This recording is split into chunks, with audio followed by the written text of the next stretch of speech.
الحمدللہ رب العالمین والصلاة والسلام علی سید المرسلین اما بعد فاعوذ باللہ من الشیطان الرجیم بسم اللہ الرحمن الرحیم الصلاة والسلام علیک یا رسول اللہ وعلی آلک واصحابک یا حبیب اللہ الصلاة والسلام علیک یا نبی اللہ وعلى آلک واصحابک یا نور اللہ۔ سرکار دو عالم نور مجسم صلی اللہ تعالی علیہ وآلہ وسلم کا فرمان عالی شان ہے، جس نے ہر دن اور ہر رات میری محبت اور میری طرف اشتیاق کی وجہ سے تین مرتبہ درود پاک پڑھا، اللہ عز و جل پر حق ہے کہ اس کے اس دن اور اس رات کے گناہ معاف فرما دے۔ صلو علی الحبیب صلی اللہ تعالی علی محمد صلی اللہ علیہ وسلم۔ آج کے فیضان قرآن کے اس سلسلے میں ہم سورہ بقرہ کی آیت نمبر 110 سے تفسیر سنیں گے۔ اللہ عز و جل نے ارشاد فرمایا، بسم اللہ الرحمن الرحیم، وَأَقِيمُوا الصَّلَاةَ وَآتُوا الزَّكَاةَ وَمَا تُقَدِّمُوا لِأَنفُسِكُم مِّنْ خَيْرٍ تَجِدُوهُ عِندَ اللَّهِ إِنَّ اللَّهَ بِمَا تَعْمَلُونَ بَصِيرٌ۔ اور نماز قائم رکھو اور زکوٰۃ دو، اور اپنی جانوں کے لیے جو بھلائی تم آگے بھیجو گے اسے اللہ کے ہاں پاؤ گے، بے شک اللہ تمہارے سب کام دیکھ رہا ہے۔ یہاں گزشتہ آیات کے اندر ہم نے سنا تھا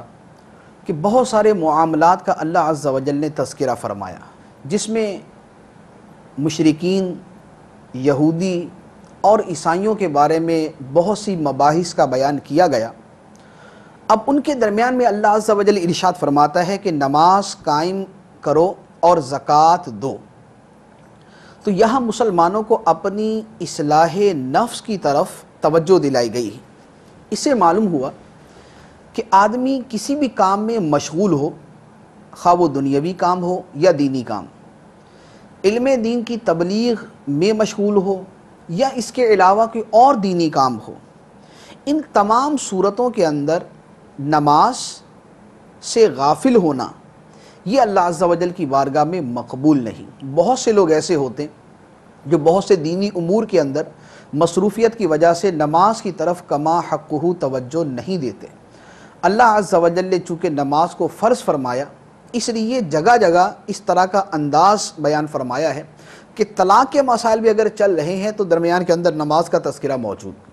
جہاد کا بیان بھی اگر ہو رہا ہے تو درمیان کے اندر نماز کا تذکرہ موجود ہے۔ تو نماز دین کے ان اہم ترین فرائض میں سے ہے جن سے کسی حال کے اندر بھی صرف نظر نہیں کیا جا سکتا۔ مزید اللہ عز و جل ارشاد فرماتا ہے، وَقَالُوا لَن يَدْخُلَ الْجَنَّةَ إِلَّا مَنْ كَانَ هُودًا أَوْ نَصَارَىٰ تِلْكَ أَمَانِيُّهُمْ قُلْ هَاتُوا بُرْهَانَكُمْ إِن كُنتُمْ صَادِقِينَ۔ اور اہل کتاب نے کہا، ہرگز جنت میں داخل نہ ہوگا مگر وہی جو یہودی ہو یا عیسائی، یہ ان کی من گھڑت تمنائیں ہیں۔ تم فرما دو اگر تم سچے ہو تو اپنی دلیل لاؤ۔ یہودی مسلمانوں سے کہتے تھے کہ جنت میں صرف یہودی جائیں گے، اور عیسائی کہتے تھے کہ جنت میں صرف عیسائی جائیں گے۔ یہ گفتگو مسلمانوں کو بہکانے کے لیے کہ یہودی اپنے مذہب کی طرف بلاتے تھے، عیسائی اپنے مذہب کی طرف بلاتے تھے، اللہ عز و جل نے ان کے رد کے طور پہ ارشاد فرمایا کہ یہ لوگ کہتے ہیں کہ جنت میں یا یہودی جائیں گے یا عیسائی جائیں گے۔ فرمایا تِلْکَ أَمَانِيُّهُمْ، یہ ان کی من گھڑت تمنائیں ہیں، یہ ان کی جھوٹی آرزویں ہیں۔ جب ان کا ایمان صحیح نہیں اور اعمال صالح نہیں تو اس کے باوجود وہ جنت میں کیسے داخل ہو سکتے ہیں؟ یہاں فرمایا کہ یہ ان کی من گھڑت تمنائیں ہیں۔ یہاں پر چند چیزیں ہیں، امام غزالی رحمۃ اللہ علیہ نے کیمیا سعادت اور احیاء العلوم میں اس پر بڑی تفصیل سے کلام فرمایا۔ ایک ہے امید اور رجا، امید اور رجا۔ ایک ہے حماقت اور ایک ہے من گھڑت تمنا، جس کو تمنا اور آرزو کہا جاتا ہے۔ اللہ عز و جل کی رحمت کی امید رکھنی چاہیے، رحمت الہی کی رجا یعنی امید ہونی چاہیے۔ اس سے کیا مراد ہے؟ امام غزالی رحمۃ اللہ علیہ ایک مثال کے ذریعے اس کو سمجھاتے ہیں، فرمایا کہ امید و رجا یہ ہوتی ہے کہ ایک آدمی جو ظاہری اسباب ہیں وہ تمام کے تمام اختیار کر لے، اور جو چیزیں اس کے اختیار میں نہیں ہیں ان کے بارے میں اللہ عز و جل کی بارگاہ میں عرض کرے۔ اب وہ شخص جو نتیجے کا منتظر ہے اس کے اس انتظار کو رجا کہا جاتا ہے۔ جیسے ایک آدمی کے پاس اچھی زمین ہے، وہ اس میں بیج بوتا ہے، اس میں ہل چلاتا ہے، اس کی مٹی کو الٹ پلٹ کرتا ہے، اسے پانی دیتا ہے، اور پھر اللہ عز و جل کی بارگاہ میں بارش کی دعا کرتا ہے، اللہ عز و جل کی بارگاہ میں عرض کرتا ہے کہ یا اللہ میری فصل کو تباہی سے، آفت سے، آندھی سے، طوفان سے اور سیلاب وغیرہ سے بچانا۔ تو وہ آدمی جس نے اچھی زمین کو اختیار کیا، اس میں بیج ڈالا، اس کی اچھی طرح دیکھ بھال کی، اسے پانی دیا، اور اب وہ فصل کا انتظار کر رہا ہے، اس کے انتظار کو رجا کہتے ہیں، اس کے انتظار کو امید کہتے ہیں۔ اور وہ شخص کہ جس نے اولاً بیج ہی نہیں ڈالا، یا بیج ڈالا لیکن انتہائی خراب زمین کے اندر ڈالا،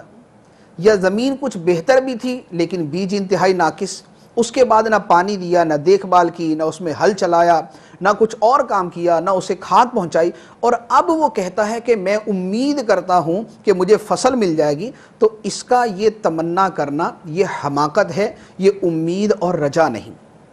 امام غزالی رحمۃ اللہ علیہ فرماتے ہیں کہ نیک اعمال کی صورت بھی یہ ہے، جو آدمی اپنے دل میں ایمان کا بیج بوتا ہے، اس کے بعد اعمال صالحہ کا پانی دیتا ہے، مجاہدات کے ذریعے اپنے دل کی فصل سے، اپنے دل کی زمین سے وہ برے اخلاق کو دور کرتا ہے، برے اخلاق کے کانٹوں کو دور کرتا ہے، اور یہ سب کچھ کرنے کے بعد وہ اللہ کی بارگاہ میں عرض کرتا ہے کہ اے مولا میں تیری بخشش کا امیدوار ہوں، میں تیری رحمت کا امیدوار ہوں، میں تیرے فضل کا امیدوار ہوں۔ تو اس آدمی کا یہ سب کچھ کرنے کے بعد انتظار کرنا یہ امید اور رجا ہے۔ اور اگر کسی کے پاس ایمان کی دولت ہی نہیں، یا ایمان کی دولت انتہائی ناقص ہے، اعمال صالحہ کرتا نہیں، برے اخلاق کے اندر ملوث ہے، اپنے دل کی کھیتی آباد کرنے کے لیے کچھ کرتا ہی نہیں، اور اس کے بعد وہ مغفرت کی آرزو کرتا ہے، تو اس کا یہ آرزو کرنا امید اور رجا نہیں کہلائے گا بلکہ حماقت کہلائے گا۔ تو یہاں پر ان یہودیوں اور عیسائیوں کے بارے میں فرمایا گیا تل کا امانیہم، ان کا یہ کہنا کہ جنت میں یا یہودی جائیں گے یا عیسائی جائیں گے، ایمان نبی کریم صلی اللہ تعالیٰ علیہ وسلم پر لائے نہیں۔ یہودی حضرت عزیر علیہ السلام کو اللہ کا بیٹا کہیں، عیسائی حضرت عیسیٰ علیہ السلام کو اللہ کا بیٹا کہیں، تورات اور انجیل کے اندر یہ لوگ تحریف کر دیں، اعمال صالحہ سے یہ لوگ دور ہو جائیں، کاروبار کے اندر یہ لوگ ڈنڈی ماریں، کتاب اللہ کے اندر تبدیلیاں یہ کریں، سود یہ کھائیں، رشوتیں یہ لیں، سارا کچھ کرنے کے بعد یہ کہیں کہ لن يدخل الجنۃ الا من کان ھودا او نصارا، کہ جنت کے اندر یا یہودی جائیں گے یا عیسائی جائیں گے۔ فرمایا تل کا امانیہم، یہ ان کی من گھڑت تمنائیں ہیں، یہ رحمت الہی کی امید نہیں، یہ رحمت الہی پر رجا نہیں ہے، بلکہ یہ ان کی حماقت ہے۔ اور اس کے بارے میں فرمایا اے حبیب آپ فرما دیجئے کہ اگر تم سچے ہو کہ جنت میں تم ہی جاؤ گے تو اس کی دلیل لے کے آؤ، کہ اللہ عز و جل نے تم سے فرما دیا کہ تم ہی جنت کے اندر جاؤ گے، تمہارے علاوہ کوئی جنت میں نہیں جائے گا۔ تو اس سے یہ پتہ چلا کہ بغیر ایمان صحیح اور بغیر اعمال صالحہ کے محض خام خواہ کی تمنائیں اور آرزویں پالتے رہنا اور خام خواہ کی امیدیں بنا کے رکھنا کہ میں تو جنتی ہوں، جنت کے اندر تو میں جاؤں گا ہی جاؤں گا، اس سے شریعت کے اندر منع فرمایا گیا۔ اس کے بعد ارشاد فرمایا بلا من اسلم وجہہ للہ وہو محسن فلہ اجرہ عند ربہ ولا خوف علیہم ولا ہم یحزنون۔ ہاں کیوں نہیں، جس نے اپنا چہرہ اللہ کے لیے جھکا دیا اور وہ نیکی کرنے والا بھی ہو، تو اس کا اجر اس کے رب کے پاس ہے، اور ان پر نہ کوئی خوف ہوگا اور نہ وہ غمگین ہوں گے۔ اس سے پہلے چونکہ یہودیوں اور عیسائیوں کی من گھڑت تمناؤں کا تذکرہ تھا، اس کے بعد اللہ عز و جل نے ایک اصول بیان فرما دیا، اپنا قانون بیان فرمایا کہ قانون الہی یہ ہے من اسلم وجہہ للہ، جس نے اپنا چہرہ اللہ کے لیے جھکا دیا وَهُوَ مُحْسِنٌ اور وہ نیکی کرنے والا بھی ہے. یعنی یہاں دو شرطیں بیان کی، ایک یہ ہے کہ ایمان ہو اور دوسرا اعمال صالحہ ہو. تو فرمایا جس شخص میں عمل صحیح ہوگا، ایمان صحیح ہوگا، وہ شخص اللہ عز و جل اس کے بارے میں فرماتا ہے فَلَهُ أَجْرُهُ عِنْدَ رَبِّهِ، اس کا اجر اس کے رب کے پاس. اور جس شخص کا ایمان صحیح نہیں وہ شخص جنت میں نہیں جائے گا، اور جس کا ایمان صحیح ہے لیکن عمل صحیح نہیں ہے تو اس کے لیے بھی جنت کے اندر ابتدائی طور پہ داخلہ مشکوک ہے کہ وہ بغیر حساب و کتاب کے یا بغیر وہ گناہوں کا عذاب سہے وہ جنت میں چلا جائے، یہ قطعی طور پہ نہیں ہے. تو یہاں پر ایک اصول بیان فرما دیا کہ جنت میں جانے کا طریقہ یہ ہے. اور یہاں پر یہودیوں اور عیسائیوں کو بھی تنبیہ ہو گئی کہ تم جو صرف تمنائیں پالتے ہو، حقیقت یہ نہیں ہے. حقیقت یہ ہے کہ جس کے پاس ایمان صحیح ہے اور عمل صالح ہے وہ اللہ عز و جل کی بارگاہ میں اجر کا مستحق ہے. اس کے بعد ارشاد فرمایا وَقَالَتِ الْيَهُودُ لَيْسَتِ النَّصَارَى عَلَى شَيْءٍ وَقَالَتِ النَّصَارَى لَيْسَتِ الْيَهُودُ عَلَى شَيْءٍ وَهُمْ يَتْلُونَ الْكِتَابَ كَذَلِكَ قَالَ الَّذِينَ لَا يَعْلَمُونَ مِثْلَ قَوْلِهِمْ فَاللَّهُ يَحْكُمُ بَيْنَهُمْ يَوْمَ الْقِيَامَةِ فِيمَا كَانُوا فِيهِ يَخْتَلِفُونَ. اور یہودیوں نے کہا عیسائی کسی شے پر نہیں، اور عیسائیوں نے کہا یہودی کسی شے پر نہیں، حالانکہ یہ کتاب پڑھتے ہیں. اسی طرح جاہلوں نے ان پہلے کے جاہلوں جیسی بات کہی تو اللہ قیامت کے دن ان میں اس بات کا فیصلہ کر دے گا جس میں یہ جھگڑ رہے. تفسیر قرطبی کے اندر ہے یہودی اور عیسائیوں کا ایک ایک گروہ سرکار دو عالم صلی اللہ تعالیٰ علیہ وآلہ وسلم کی بارگاہ میں موجود تھا. آپس کے اندر ان کی بحث شروع ہو گئی. تو جب بحث بڑھتی گئی تو یہودیوں نے عیسائیوں سے کہا کہ تمہارا دین کچھ ہے ہی نہیں، عیسائیوں نے کہا کہ تمہارا دین بھی کچھ نہیں. دونوں نے ایک دوسرے کے دین کا انکار کر دیا. اس پر اللہ عز و جل نے قرآن پاک کی یہ آیت نازل فرمائی کہ یہودی کہتے ہیں کہ عیسائیوں کا کوئی دین نہیں، اور عیسائی کہتے ہیں کہ یہودیوں کا کوئی دین نہیں. وَهُمْ يَتْلُونَ الْكِتَابَ، حالانکہ یہ اللہ کی کتاب پڑھتے ہیں. یہودی توریت پڑھتے ہیں جس کے اندر بعد میں آنے والے نبیوں اور کتابوں کا تذکرہ موجود ہے، اور عیسائی انجیل پڑھتے ہیں جس میں حضرت موسیٰ علیہ السلام اور تورات کا تذکرہ موجود ہے. تو جب اللہ کی کتاب پڑھنے والے ہیں اور ان کے اندر لکھا ہوا ہے کہ دین عیسائیت اور دین یہودیت دونوں اپنے اپنے زمانے میں برحق ہیں، تو کتاب اللہ پڑھنے کے باوجود یہ کہنا کہ یہودیوں کا دین کچھ نہیں ہے اور عیسائیوں کا دین کچھ نہیں ہے، یہ غلط. تو جس زمانے میں ان کے دین برحق تھے اس زمانے میں ان کے دین کا انکار کرنا اور ان کو کچھ نہ سمجھنا، اس کے بارے میں فرمایا کہ کتاب اللہ پڑھنے کے باوجود ان کی یہ حرکت جہالت والی حرکت ہے. پھر اس کے بعد ارشاد فرمایا كَذَلِكَ قَالَ الَّذِينَ لَا يَعْلَمُونَ مِثْلَ قَوْلِهِمْ، کہ جس طرح پہلے جاہلوں نے کہا ان کو دیکھ کر انہی طرح کی بات بعد والے جاہلوں نے کہی. یعنی سرکار دو عالم صلی اللہ تعالیٰ علیہ وآلہ وسلم کے زمانہ مبارکہ میں جاہل بت پرست اور آتش پرستوں نے ہر دین کو جھٹلانا شروع کر دیا. بت پرست اور آتش پرست یہ کہتے تھے کہ دین کوئی ہے ہی نہیں. جیسے اس زمانے کے اندر دہریہ ہیں، وہ کہتے ہیں کہ دین نام کی کوئی شے ہے ہی نہیں، یہ لوگوں نے خود ہی اپنے مقاصد اور اپنے مفادات کے لیے بنا لیے ہیں. تو ان کے بارے میں فرمایا کہ ان کا یہ کہنا کہ دین کچھ نہیں ہے یہ ان کی جہالت ہے، اور ان کی جہالت ان پہلے والے لوگوں کی جہالت جیسی ہے کہ جیسے پہلے لوگوں نے صرف لڑائی اور غصے اور ایک دوسرے کی نفرت کے اندر ایک دوسرے کے دین کا انکار کرنا شروع کر دیا، اسی طرح اس زمانے کے بت پرستوں نے اور آتش پرستوں نے اصلاً دین کا انکار کر دیا. اور انہی سے ملتی جلتی صورت ہمارے زمانے کے اندر ہے کہ ہمارے زمانے میں دہریہ، لا دین، بے دین اور لا مذہب لوگ جو ہیں وہ مطلقاً دین کا انکار کرتے ہیں، الٹی سیدھی تحقیقات آئے دن پیش کرتے رہتے ہیں جس کا کوئی سر نہ پیر. تو اللہ عز و جل نے فرمایا کہ یہ اگرچہ اس وقت ادیان سماوی کا انکار کر رہے ہیں، آسمانی دینوں کا انکار کر رہے ہیں، لیکن قیامت کے دن ان کے جھگڑوں کا ان کے درمیان فیصلہ فرما دے گا. وَمَنْ أَظْلَمُ مِمَّنْ مَنَعَ مَسَاجِدَ اللَّهِ أَنْ يُذْكَرَ فِيهَا اسْمُهُ وَسَعَىٰ فِي خَرَابِهَا أُولَٰئِكَ مَا كَانَ لَهُمْ أَنْ يَدْخُلُوهَا إِلَّا خَائِفِينَ لَهُمْ فِي الدُّنْيَا خِزْيٌ وَلَهُمْ فِي الْآخِرَةِ عَذَابٌ عَظِيمٌ. اور اس سے بڑھ کر ظالم کون ہوگا جو اللہ کی مسجدوں کو اس بات سے روکے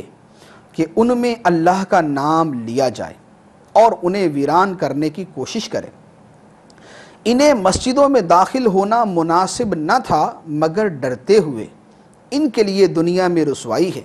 اور ان کے لیے آخرت میں بڑا عذاب ہے۔ یہاں آیت مبارکہ میں کئی چیزیں بیان فرمائیں۔ پہلے نمبر پہ فرمایا کہ اس سے بڑھ کر ظالم کون جو اللہ کی مسجدوں میں اللہ کا نام لیے جانے سے منع کرے، جو مسجدوں کو ویران کرے، ان کی ویرانی اور بربادی میں کوشش کرے،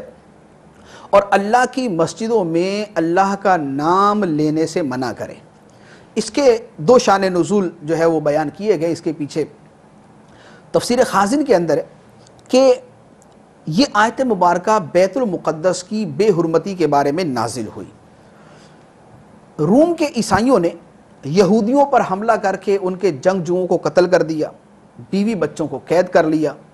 توریت شریف کو جلا دیا، بیت المقدس کو ویران کر دیا، اس میں نجاستیں ڈالی، اس میں خنزیر ذبح کیے۔ یوں بیت المقدس خلافت فاروقی تک اسی ویرانی میں رہا، اور سیدنا عمر فاروق رضی اللہ تعالیٰ عنہ کے زمانے میں بیت المقدس جب مسلمانوں کے قبضے میں آیا تو نئے سرے سے اس کو آباد کر دیا گیا۔ تو چونکہ عیسائیوں نے یہودیوں پر حملہ کر کے بیت المقدس کو ویران کیا تھا، اور بیت المقدس اللہ کا گھر ہے، مسجد ہے اور قبلہ رہ چکا ہے، تو اس پر فرمایا گیا کہ اس سے بڑھ کر ظالم کون جو اللہ کی مسجدوں میں اللہ کا نام لینے سے منع کرے اور اس کو ویران کرنے کے اندر کوشش کرے۔ اور دوسرا قول اس آیت مبارکہ کے بارے میں یہ ہے کہ اس سے مراد مشرکین مکہ ہیں جنہوں نے سرکار دو عالم صلی اللہ تعالیٰ علیہ وآلہ وسلم کو اور صحابہ کرام کو شروع اسلام میں خانہ کعبہ میں نماز پڑھنے سے منع کیا، مسجد حرام شریف کے اندر اللہ کی عبادت کرنے سے منع کیا، اور صلح حدیبیہ کے موقع پر مسلمانوں کو عمرہ کرنے سے منع کیا۔ تو ان کے اعتبار سے فرمایا گیا کہ اس سے بڑھ کر ظالم کون جو اللہ کی مسجدوں کو روکے کہ ان میں اللہ کا نام لیا جائے۔ تو اس سے ایک بات یہ پتہ چلی کہ مسجدوں کے بنانے کا مقصد کیا ہے۔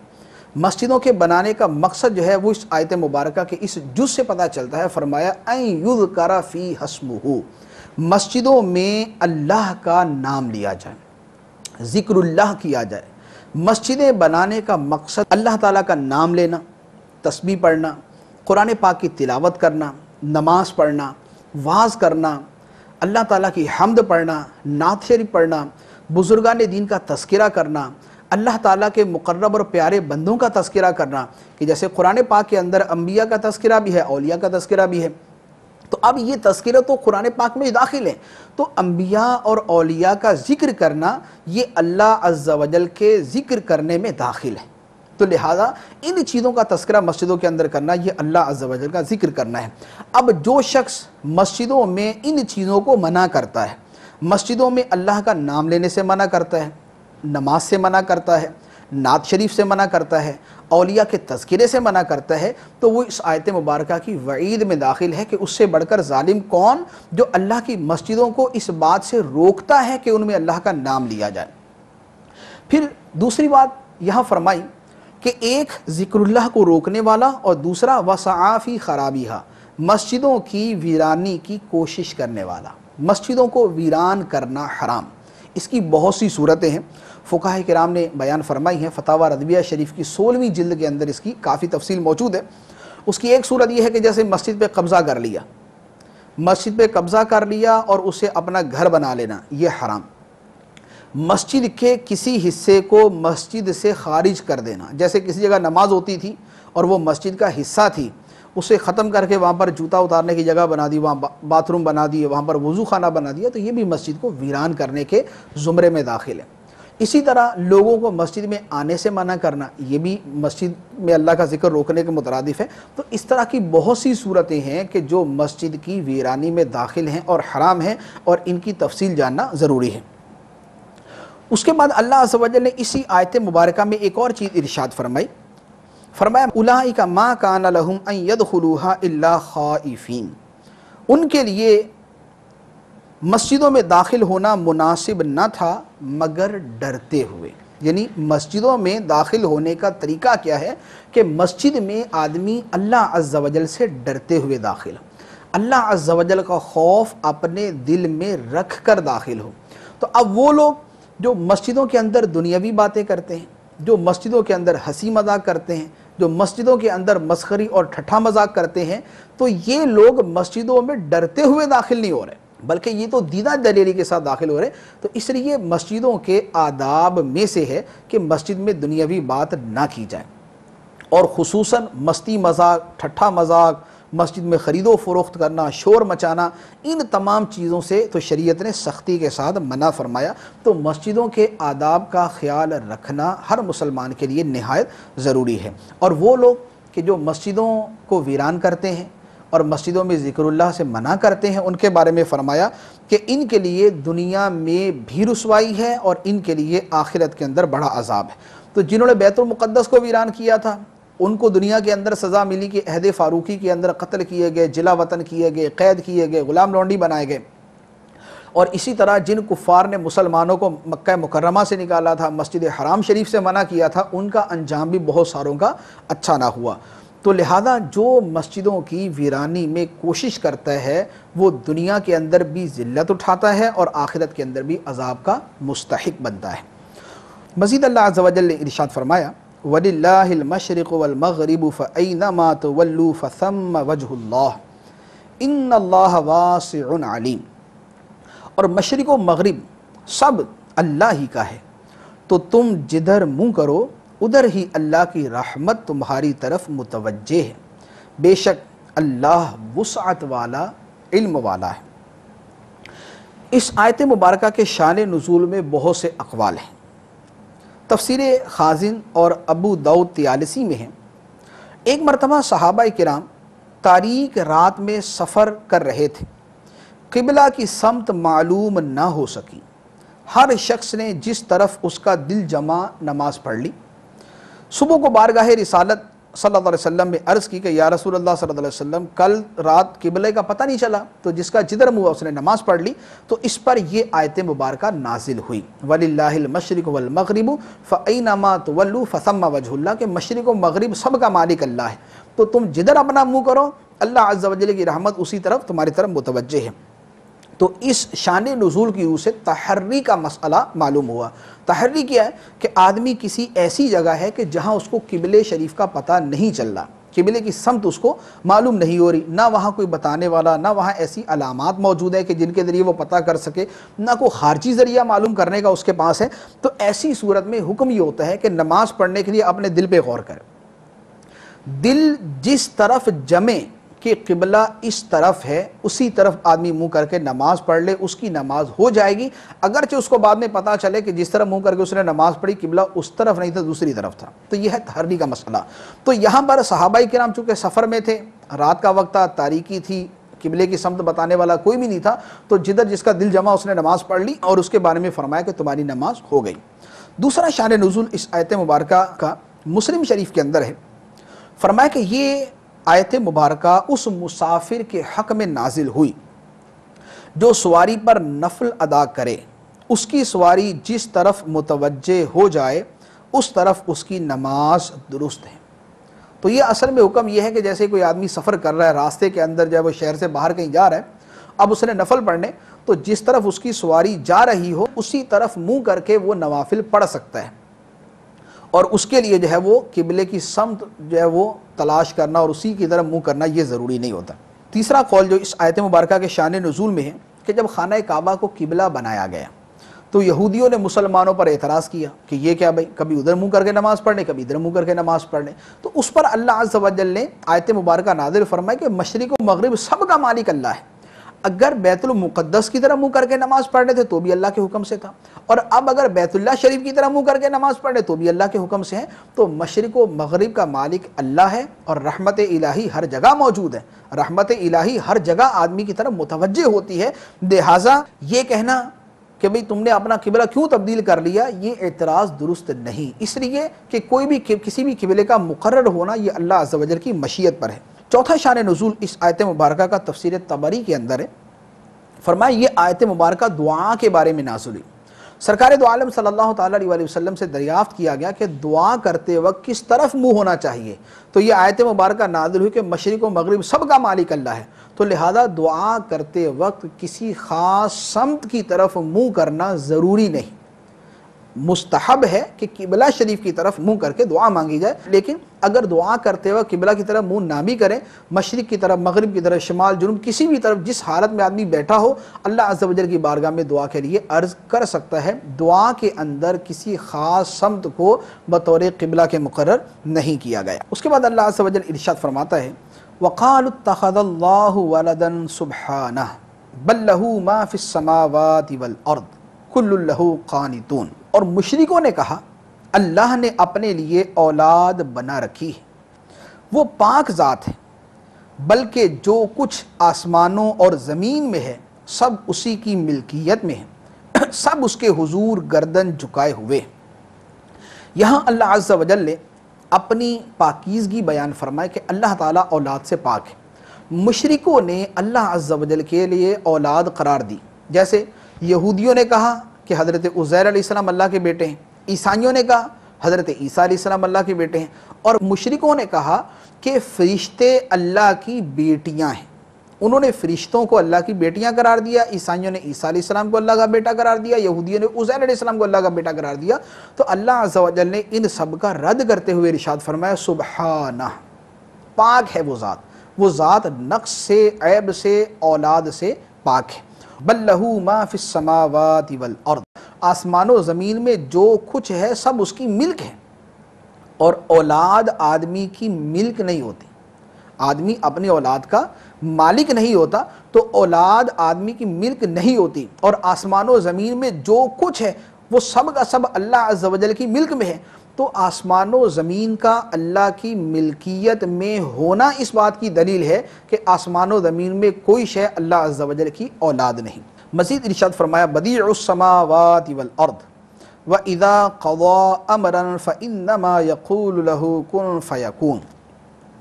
وہ بغیر کسی سابقہ مثال کے آسمانوں اور زمین کو نیا پیدا کرنے والا ہے،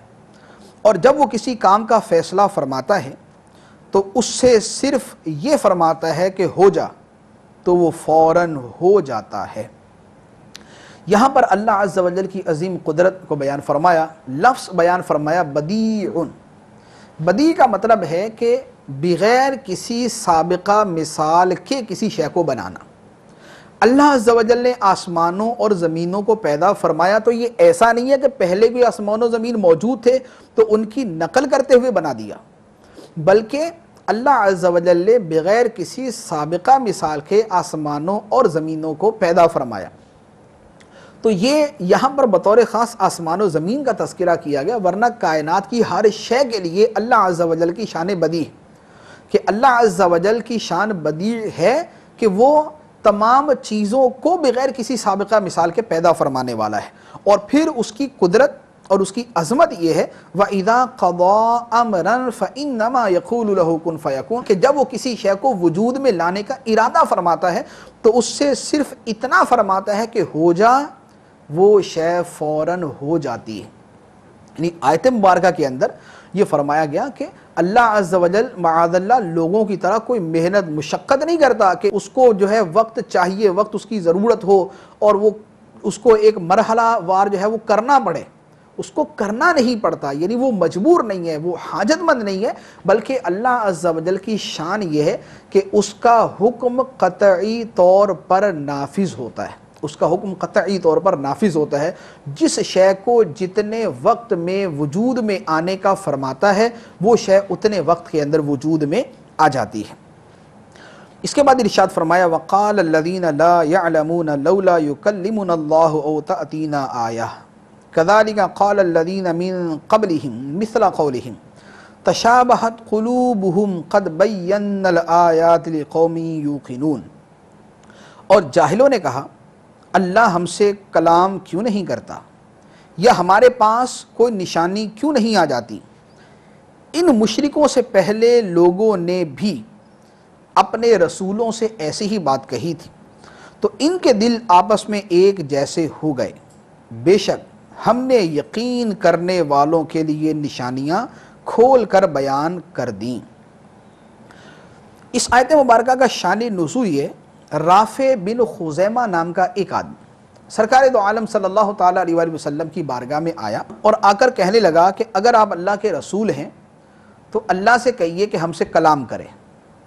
اس پر یہ آیت مبارکہ نازل ہوئی کہ لا علم اور بے علم لوگ یہ کہتے ہیں کہ اللہ ہم سے کلام کیوں نہیں کرتا۔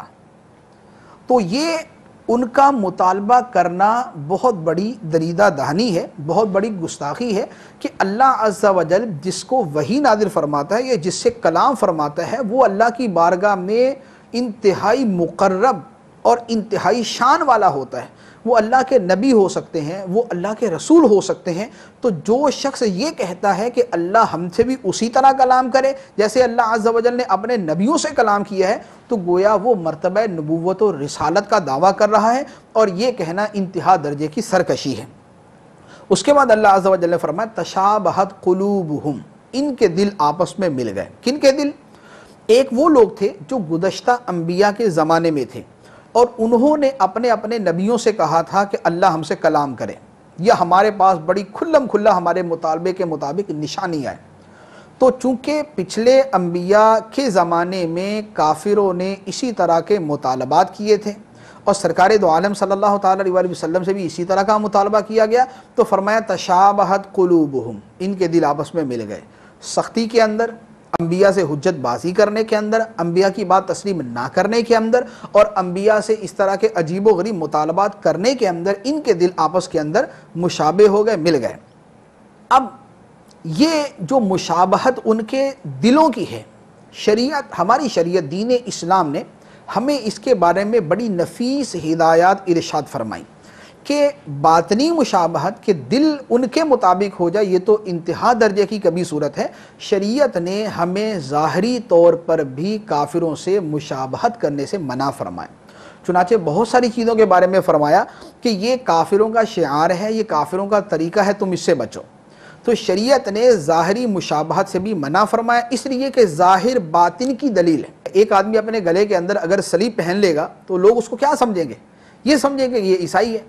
اگر کوئی آدمی اسی طرح کافروں کا کوئی دوسرا نشان جو ہے وہ اختیار کر لیتا تو لوگ اس کو کیا سمجھیں گے؟ کہ یہ اس مذہب سے تعلق رکھنے والا ہے۔ تو ظاہر باطن کی دلیل ہوتا ہے، اور ظاہر کا اثر باطن پر ہوتا ہے۔ آدمی اپنے ظاہر کے اندر جیسی شکل و صورت بناتا ہے، اس کے باطن کے اوپر ویسا ہی اثر پڑتا ہے۔ ایک آدمی نماز کے اندر کھجاتا رہے، ادھر ادھر جو ہے وہ نگاہیں گھماتا رہے، کچھ کرتا رہے، اس کے دل پر اثر پڑے گا کہ دل میں خشوع و خضوع حاصل نہیں ہوگا۔ تو ظاہر کا اثر باطن پر ہوتا ہے، اس لیے شریعت نے ہمیں ظاہر کے اعتبار سے بھی کفار اور فساق کی مشابہت سے منع کیا۔ تو لہذا اب کافروں جیسا لباس پہننا، کافروں جیسی حرکات کرنا، کافروں جیسے کام کرنا، کافروں جیسے بال بنانا، کافروں جیسا کلچر اختیار کرنا، یہ تمام کی تمام چیزیں شریعت کے اندر منع ہیں۔ اس کے بعد سرکار دو عالم صلی اللہ تعالیٰ علیہ وآلہ وسلم کی شان بیان کرتے ہوئے اللہ عز و جل نے ارشاد فرمایا اِنَّا أَرْسَلْنَاكَ بِالْحَقِّ بَشِيرًا وَنَذِيرًا وَلَا تُسْأَلُ عَنْ أَصْحَابِ الْجَحِيمِ۔ اے حبیب، بے شک ہم نے تمہیں حق کے ساتھ خوشخبری دینے والا اور ڈر کی خبریں دینے والا بنا کر بھیجا، اور آپ سے جہنمیوں کے بارے میں سوال نہیں کیا جائے گا۔ سرکار دو عالم صلی اللہ تعالیٰ علیہ وآلہ وسلم خوشخبری دینے والے جنت کی، ڈر کی خبریں سنانے والے ہیں جہنم کی، اور پھر سرکار دو عالم صلی اللہ تعالیٰ علیہ وآلہ وسلم کا جو منصب ہے وہ یہی ہے کہ آپ لوگوں تک خوشخبری پہنچائیں اور انہیں ڈر کی خبریں سنائیں، انہیں مجبور کر کے بہرحال ایمان پر لے آنا یہ سرکار دو عالم صلی اللہ تعالیٰ علیہ وسلم کی ذمہ داری نہیں ہے۔ تو اس پر ارشاد فرمایا وَلَا تُسْأَلُ عَنْ أَصْحَابِ الْجَحِيمِ، آپ سے جہنمیوں کے بارے میں سوال نہیں کیا جائے گا۔ یعنی جب آپ نے اپنا کام پورا کر دیا، لوگوں کو نیکی کی دعوت دے دی، انہیں برائی سے منع کر دیا، انہیں توحید کے دلائل سمجھا دیے، اپنی رسالت ان کے سامنے بیان کر دی، آخرت کے اوپر اللہ عز و جل نے جو دلائل دیے وہ انہیں بیان کر دیے، جب تبلیغ کا حق سرکار دو عالم صلی اللہ تعالیٰ علیہ وآلہ وسلم نے ادا کر دیا، اب اگر اس کے بعد کوئی شخص ایمان نہیں لاتا تو اس کے بارے میں سرکار دو عالم صلی اللہ تعالیٰ علیہ وآلہ وسلم سے نہیں پوچھا جائے گا۔ اور سرکار دو عالم صلی اللہ علیہ وسلم کی تسکین اور تسلی کے لیے فرمایا وَلَا تُسْأَلُ عَنْ أَصْحَابِ الْجَحِيمِ، اور آپ سے جہنمیوں کے بارے میں کوئی سوال نہ ہوگا۔ پھر ارشاد فرمایا وَلَن تَرْضَىٰ عَنْكَ الْيَهُودُ وَلَا النَّصَارَىٰ حَتَّىٰ تَتَّبِعَ مِلَّتَهُمْ قُلْ إِنَّ هُدَى اللَّهِ هُوَ الْهُدَىٰ وَلَئِنِ اتَّبَعْتَ أَهْوَاءَهُمْ بَعْدَ الَّذِي جَاءَكَ مِنَ الْعِلْمِ مَا لَكَ مِنَ اللَّهِ مِنْ وَلِيٍّ وَلَا نَصِيرٍ۔ اور یہودی اور عیسائی ہرگز آپ سے راضی نہ ہوں گے جب تک آپ ان کے دین کی پیروی نہ کر لیں۔ تم فرما دو اللہ کی ہدایت ہی حقیقی ہدایت ہے، اور اے مخاطب اگر تیرے پاس علم آ جانے کے بعد بھی تو ان کی خواہشات کی پیروی کرے گا تو تجھے اللہ سے کوئی بچانے والا نہ ہوگا اور نہ کوئی مددگار ہوگا۔ یہاں فرمایا جا رہا ہے کہ یہودی اور عیسائی ہرگز تم سے راضی نہ ہوں گے جب تک تم ان کے دین کی پیروی نہ کر لو، یعنی ان کی اگر بالفرض، عام مخاطب کے اعتبار سے کلام ہے کہ بالفرض اگر ان کی کچھ باتوں کو مان بھی لیا جائے، کچھ باتوں کو تسلیم بھی کر لیا جائے تو وہ راضی نہیں ہوں گے، ان کے مطالبات بڑھتے جائیں گے، ان کی ڈیمانڈز بڑھتی جائیں گی، ان کی ریکوائرمنٹ مزید بڑھتی جائیں گی، وہ نئے سے نیا مطالبہ سامنے پیش کرتے ہی رہیں گے، تب تک تم سے راضی نہ ہوں گے حتی تتبع ملتہم،